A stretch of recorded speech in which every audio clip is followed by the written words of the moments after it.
Hello everyone. जैसे कि हम लोग पिछला वाला वीडियो में देखे थे कि movement about A point, movement about A line हम लोग निकालना सीख चुके थे।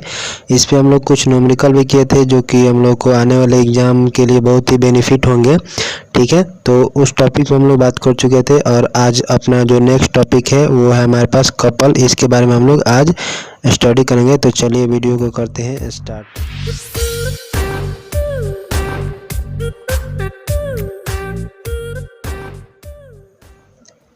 तो सबसे पहले हम लोग समझ लेते हैं कि कपल होता क्या है। कपल का डिफिनेशन देख लेते हैं, फिर कपल को हम लोग डेली लाइफ में इसे किस तरह से एग्जांपल के थ्रू समझ सकते हैं इसके ऊपर बात करेंगे। फिर देन हम लोग आगे बढ़ेंगे। ठीक है, तो सबसे पहले हम लोग कपल का डिफिनेशन लेते हैं। तो a pair of two equal and opposite force, two equal and opposite force कहने का मतलब कि अनलाइक पैरेलल फोर्स की बात कर रहा हूँ। ठीक है, अब आप लोग समझ रहे होंगे कि अनलाइक पैरेलल फोर्स क्या होता है। क्योंकि मैंने जब फर्स्ट वीडियो इस यूनिट का यानी कि वेक्टर मेथड का बताया था तो वहाँ पे आप लोगों को अनलाइक वेक्टर मैंने बताया था। तो आई होप कि आप लोग वहाँ पे वीडियो देखेंगे तो आपको समझ में आ रहा होगा कि अनलाइक होता क्या है। ठीक है, तो ये बेसिकली जो आप लोग पास जो कपल होता है वो टू अनलाइक पैरेलल फोर्स का पेयर होता है जिसका मैग्नीट्यूड सेम होता है बट डायरेक्शन अपोजिट होता है। जैसे कि मैंने यहाँ पे एक आपको एग्जांपल यहाँ पे लिया है। यहाँ पे देखिए कि ये एक कोई आपके पास स्ट्रक्चर होगा। ठीक है, इस पे जो फोर्स ये वाला लग रहा होगा, ये फोर्स और ये वाला फोर्स का डायरेक्शन दोनों का अपोजिट होगा बट फोर्स जो होगा वो सेम मैग्नीट्यूड का। ठीक है, तो यहाँ पे एक चीज़ और हम लोग समझने की कोशिश करेंगे, इसका इफेक्ट जो होगा, रिजल्टेंट जो होगा वो किस डायरेक्शन में बेंड हो रहा होगा। ठीक है, किस डायरेक्शन को रोटेशन ये दे रहा होगा। तो आप सिंपल देखिए कि ये नीचे की ओर धकेल रहा है और ये जो ऊपर की ओर ले जा रहा है, मतलब कि ये नीचे की तरफ धकेल रहा है, मतलब इधर की तरफ धकेल रहा है और ये ऊपर की तरफ ले जा रहा है। ठीक है, तो ये किस डायरेक्शन को दिखा रहा है, ये एंटी क्लॉकवाइज डायरेक्शन को दिखा रहा है। तो इसको मैंने यहाँ पे सिंपल रिप्रेजेंट किया है। ठीक है, और इसके जो बीच का जो डिस्टेंस होता है, जो यहाँ पे डिस्टेंस मैंने यहाँ पे लिया है, बीच का जो डिस्टेंस यहाँ पे जो डी मैं डिनोट कर रहा हूँ उसको हम लोग बोलते हैं simple arm of the couple. ठीक,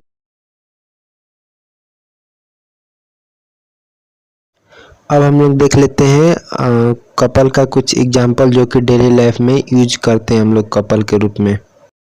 तो पहला जो मेरा एग्जांपल है वो है एक कार का हैंडल जो हम लोग पकड़ते हैं, वो भी एक कपल के रूप में ही काम करता है। यानी कि जितना फोर्स हम लोग राइट वाले हैंड से लगाते हैं उतना ही फोर्स हम लोग लेफ्ट वाले से भी लगाते हैं, जिससे कि हमें एक कपल का मूवमेंट प्राप्त होता है। ठीक है, और जो मेरे पास सेकंड जो एग्जांपल है वो एक नॉट और रिंच का लिया हुआ है। ठीक है, जहाँ पर आपको दिख रहा होगा यदि हम लोग नट को खोलते हैं तो नट को खोलते समय जो हम लोग फोर्स लगाते हैं और जो हमारे पास जो नट होता है वो दोनों जो होता है एक पेयर का निर्माण करते हैं, जो कि नट और बोल्ट को खोलते समय इक्वल एंड अपोजिट फोर्स लगता है। ठीक है, आई होप ये दोनों अब हम लोग देखते हैं कपल का टाइप क्या है। सिंपल जब हम लोग देखते कपल का टाइप की बात करेंगे तो कपल का टाइप हमारे पास जो मेनली होता है वो दो टाइप का होता है। ठीक है, एक क्लॉकवाइज कपल और एक एंटी क्लॉकवाइज कपल। तो क्लॉकवाइज कपल किसे कहेंगे और एंटी क्लॉकवाइज कपल किसे कहेंगे, ये क्वेश्चन आप लोग माइंड में आ रहा होगा। ठीक है, तो जो क्लॉकवाइज कपल जो हमारे पास होगा वो क्लॉकवाइज कपल कहने का मतलब कि जो रोटेशन जो आएगा कपल में वो क्लॉकवाइज के डायरेक्शन में आएगा तो उसको हम लोग क्लॉकवाइज कपल बोलेंगे। और जो रोटेशन जो आएगा अगर एंटी क्लॉकवाइज डायरेक्शन में आता है तो उसको एंटी क्लॉकवाइज कपल के नाम से हम लोग जानेंगे। तो देखिए यहाँ पे मैंने एक सिंपल एक स्ट्रक्चर बनाया है और ये जो फोर्स यहाँ पे एफ जो लग रहा है और ये जो फोर्स यहाँ पे एफ जो लग रहा है, इसको जब रोटेट करेगा तो ये फोर्स कुछ इस डायरेक्शन में इसको ले जाना चाहेगा और ये फोर्स इस डायरेक्शन में लेके आना है। यानी टोटल मिलाकर हम लोग बात करेंगे तो कुछ इस तरीके से इसका रोटेशन आने वाला रहेगा, जो कि क्या है आपका क्लॉकवाइज डायरेक्शन का है। तो इसको हम लोग बोलेंगे क्लॉकवाइज कपल। ठीक है, और इसी तरह से इसमें देखें तो ये जो रोटेशन है इधर इस तरफ लाएगा और ये जो फोर्स है इस तरफ लगाएगा, यानी कि जो कुल मिलाकर हम लोग बात करें तो कुछ इस तरीके से इसमें रोटेशन आने वाला रहेगा, जो कि एंटी क्लॉकवाइज डायरेक्शन को डिनोट करता होगा। तो इसको हम लोग सिंपली बोलेंगे एंटी क्लॉकवाइज कपल। ठीक है, आगे हम लोग इसमें एक और पॉइंट हम लोग ऐड करना चाहेंगे जो कि कपल का डिफिनेशन होगा। ठीक है, तो कपल का जो डिफिनेशन जो मैंने अभी बताया उसी को मैंने यहाँ पे लिखा है, बट फिर भी एक बार पढ़ लेते हैं। If a couple have a tendency to rotate about a clockwise. ठीक है, जो अभी मैंने बताया क्लॉकवाइज रोटेट करने की टेंडेंसी रखता है तो इसको क्लॉकवाइज डायरेक्शन में मूव करेगा, यानी कि क्लॉकवाइज हम लोग कपल के नाम से जानेंगे। ठीक है। अब इसको देखते हैं, if a couple have a tendency to rotate about a anti clockwise direction then it called the anti clockwise couple. ठीक है, आई होप कि कपल आप लोग समझ गए होंगे, कपल का टाइप समझ गए होंगे। ठीक है, अब देखते हैं हम लोग नेक्स्ट में जो मैंने आप लोगों के लिए यहाँ पे जो लिख रखा है वो एक तरह से बोले तो हम लोग का कपल का एक प्रॉपर्टी होता है जिसको हम लोगों को जानना बहुत ही जरूरी होता है। तो इसको एक बार देख लेते हैं। देखिए, couple don't produce any translatory motion. ठीक है, यानी कपल जो होता है ओनली वन इफेक्ट देता है। ठीक है, और वो जो इफेक्ट होता है वो आपका होता है रोटेशन। ठीक है, वो केवल रोटेशन दे सकता है, इसके सिवा और कुछ नहीं देता है। ठीक है, यानी कि हम लोग एक तरीके से बोलते हैं इसमें ट्रांसलेटरी मोशन नहीं होता है।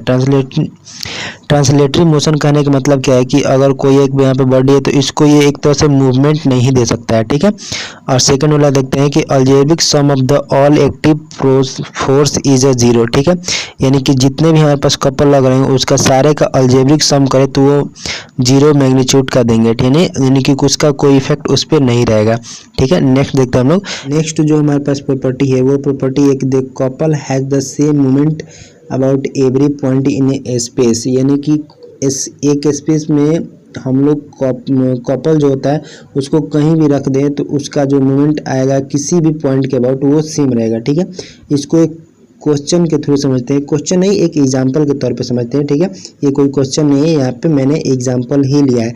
ठीक है, सपोज करा कि ये मेरे पास कोई एक स्पेस है और उसमें मैंने जो कपल लिया, ये कपल एक ले लिया है जो कि F1 होगा और F2 को मिला करके एक जो पेयर बन रहा है फोर्स का वो इक्वल एंड अपोजिट फोर्स होगा। ठीक है, तो ये एक जो कपल का यहाँ पे जनरेट हो रहा है तो उस कपल का मैंने मूवमेंट लेना चाहा अबाउट ओ के। ठीक है, तो अबाउट ओ जब हम मूवमेंट लेंगे तो इसके लिए लिख सकते हैं हम लोग टेकिंग मूवमेंट अबाउट ओ। ठीक है, तो अबाउट जो ओ है क्या है, एक पॉइंट है, तो पॉइंट के अबाउट हम लोग मूवमेंट निकालना पहले से जानते हैं। तो सिंपली हम क्या करने वाले रहेंगे, यहाँ पे जो एफ फोर्स है उसका हम लोग सिंपली निकालेंगे मूवमेंट अबाउट ओ। ठीक है, तो यहाँ पे जो फोर्स लग रहा है वो दो फोर्स लग रहा है। ठीक है, एक A1 के लिए लग रहा है और एक A2 के लिए लग रहा है। ठीक है, यहाँ पे तो सिंपली हमको क्या करना होगा, इन दोनों का फोर्स का हमको निकालना पड़ेगा मूवमेंट अबाउट ओ। तो मैंने वहाँ पे बताया था कि जो मूवमेंट निकालते हैं किसी पॉइंट के अबाउट, तो जिस पॉइंट के अबाउट निकाले उस पॉइंट का मुझे क्या चाहिए होता है पोजीशन वेक्टर और क्रॉस प्रोडक्ट करना होता है जितना फोर्स लग रहा होता है। ठीक है, तो यहाँ पे मैंने फर्स्ट वाले फोर्स के लिए यहाँ पे R1 क्रॉस हमने कर दिया F फोर्स। ठीक है, उसी तरीके से जब हम लोग करें R2 के सेकेंड फोर्स के लिए तो उसके लिए भी मैंने यहाँ पे करा R2 cross product vector form में F को लेंगे। ठीक है, अब मैंने यहाँ पे माइनस क्यों लिखा है, क्योंकि एक जो डायरेक्शन देगा वो क्लॉकवाइज देगा तो दूसरा एंटी क्लॉकवाइज ऑटोमेटिक देगा। तो मैंने यहाँ पे कंसीडर करा है कि जो फर्स्ट वाला है वो क्लॉकवाइज है। तो क्लॉकवाइज में मैंने यहाँ पे जब आप लोग शुरू में जब स्टार्टिंग में ही आप लोगों को बताया था कि क्लॉकवाइज और एंटी क्लॉकवाइज डायरेक्शन को हम लोग को एक को नेगेटिव तो दूसरे को पॉजिटिव दिखाना होता है। तो मैंने इसलिए यहाँ पे कुछ इस तरीक़ा से किया और इस दोनों में F कॉमन है तो F को कॉमन मैंने यहाँ पे निकाल लिया। तो मुझे जो वैल्यू मिलेगा यहाँ पे R1 माइनस का R2 हो जाएगा। ठीक है, और R1 माइनस का R2 आपको यहाँ पे सिंपल जो दिखा रहा होगा, मैं आपको दिखाता हूँ। यहाँ पे जो R1 माइनस का R2 जो दिखाता है ये वाला दूरी ही तो दिखाता है ना, तो ये क्या हो जाएगा फोर्स इंटू का परपेंडिकुलर डिस्टेंस हो जाए जो कि मूवमेंट अबाउट वो दे रहा होगा। ठीक है, इसी तरीके से इस जो फोर्स को हम लोग इस जो कपल होगा मेरे पास, इस कपल को कुछ इधर भी ला दें हम लोग तो भी यदि ओ के अकॉर्डिंग हम लोग निकालें इसका मूवमेंट तो वो फोर्स इंटू का परपेंडिकुलर डिस्टेंस ही आने वाला रहता है। यानी कि स्पेस में कहीं भी हम कपल का जनरेशन करें और उसका मूवमेंट किसी भी पॉइंट के अबाउट निकालें तो वो हमेशा सेम आएगा। वो क्या आएगा, फोर्स इंटू का परपेंडिकुलर डिस्टेंस। इस वाले बात को आप लोग हमेशा माइंड में लॉक करके रखिएगा। ठीक है, इसको समझने के लिए मैंने एक और एग्जांपल लिया और उसको एक बार इलेबोरेट करता हूँ। वो जो सेकंड जो मैंने एग्जांपल लिया है वो ये लिया है कि हमारे पास कोई एक कपल होगा। ठीक है, ये फोर्स यहाँ पे लग रहा होगा और ये फोर्स इसके अपोजिट में लग रहा होगा। ठीक है, और यहाँ पे जो पॉइंट बी है इस पॉइंट बी के अबाउट मैंने मूवमेंट निकालना चाह रहा हूँ। ठीक है, तो क्या करूँगा मैं इस वाले फोर्स का और इस वाले फोर्स का दोनों का मूवमेंट जो निकालूंगा वो पॉइंट बी के अनुसार निकालूंगा।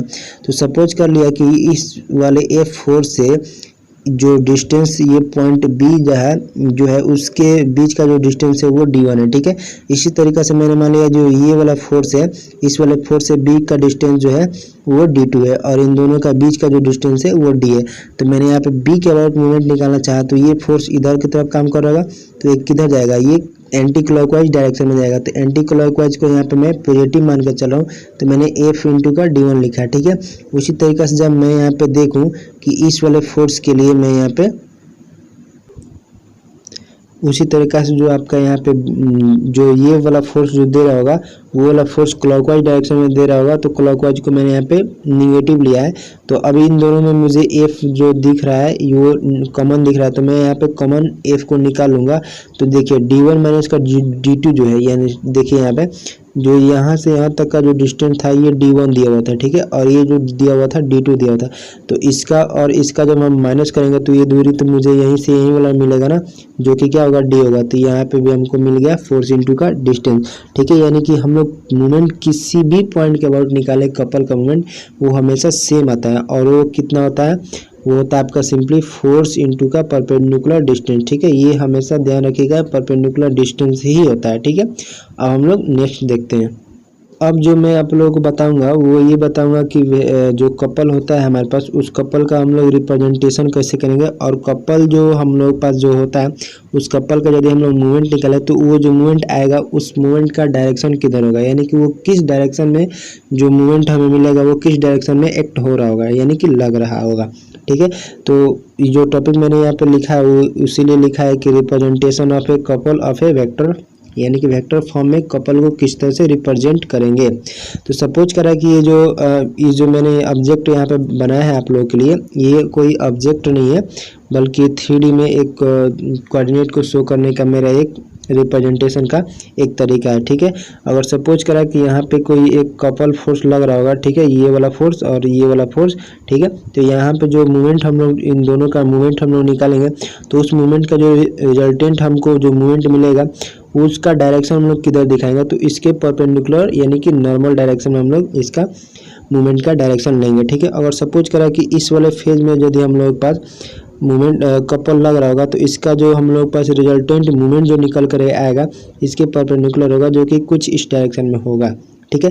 तो ये तो 3D में हमने बात किया। यदि 2D में हम लोग देखना चाहें तो कपल को कुछ इस तरीके से रिप्रेजेंट करेंगे, या मूवमेंट को हमको रिप्रेजेंट करना होगा तो कुछ इस तरीके से रिप्रेजेंट करेंगे, ठीक है। और ये क्लॉकवाइज है या एंटी क्लॉकवाइज है, ये क्वेश्चन में आपको ऑलरेडी दिया रहेगा। ये डायरेक्शन कुछ इस तरीके से भी हो सकता है, ठीक है। तो ये सिंपली क्लॉकवाइज या एंटी क्लॉकवाइज रिप्रेजेंट करता है, ठीक है। अब देखिए हम लोगों ने जो आगे लिया है वो ये है कि how to find a movement of a couple, ठीक है। मैंने अभी बोला था ना कि जो मूवमेंट जो होता है कपल का वो जो होता है फोर्स इंटू का परपेंडिकुलर डिस्टेंस निकालते हैं, ठीक है। और मैंने अभी बोला था कि मैं इसको अच्छी तरीके से बताऊंगा। तो देखिए वो सिंपल यही फॉर्मूला है, ठीक है। फोर्स इंटू का परपेंडिकुलर डिस्टेंस से मुझे मिलता है मूवमेंट निकलता है किसी भी कपल का, ठीक है। तो सपोज करा कि मैंने यहाँ पे एक कपल ये लिया और ये कपल ये लिया, ठीक है। और इन दोनों का बीच का जो हम मुझे डिस्टेंस जो गिवन होगा वो डिस्टेंस d गिवन होगा, ठीक है। तो इसका मूवमेंट मैं सिंपली निकालना चाहूँ तो वो क्या हो जाएगा, फोर्स इंटू का परपेंडिकुलर डिस्टेंस, ठीक है। मैं इसके ऊपर में और सारी बातें करूँगा, बट फिलहाल के लिए इतना ही जान लीजिए, ठीक है। जैसे जैसे मैं आगे बढ़ते जाऊँगा सारी चीज़ें बताता चलूँगा, ठीक है। अब देखिए जो मैंने यहाँ पे नेक्स्ट लिया है वो ये लिया है कि the couple movement as a free vector, ठीक है। तो कपल जो होता है हमारे पास वो अभी मैंने बताया कि कपल का हम लोग जो मूवमेंट निकालेंगे किसी भी पॉइंट के अबाउट वो सिमिलर रहेगा, और वो कितना रहेगा, फोर्स इंटू का परपेंडिकुलर डिस्टेंस। तो यानी कि हम लोग जो कपल को एक तरह से कहीं भी रख लें तो वो जो वैल्यू मुझे आ रहा है मूवमेंट का वो ऑलवेज सेम आ रहा है, यानी कि कपल को हम लोग एज ए फ्री वेक्टर मान सकते हैं। अब फ्री वेक्टर क्या है, फ्री वेक्टर आई होप कि आपने मेरा स्टार्टिंग वाला वीडियो देखा होगा, अगर नहीं देखा होगा तो जा कर के प्लीज़ उसे देख लें, क्योंकि मैंने वहाँ पे फ्री वेक्टर के बारे में अच्छा तरीके से बता रखा हूँ, ठीक है। तो आज जिन लोगों ने देखा होगा उन लोगों को फ्री वेक्टर तो समझ में आ ही रहा होगा, ठीक है। और जिन लोगों को नहीं समझ में आ रहा है डोंट वरी, मैं यहाँ पे बता दे रहा हूँ, ठीक है।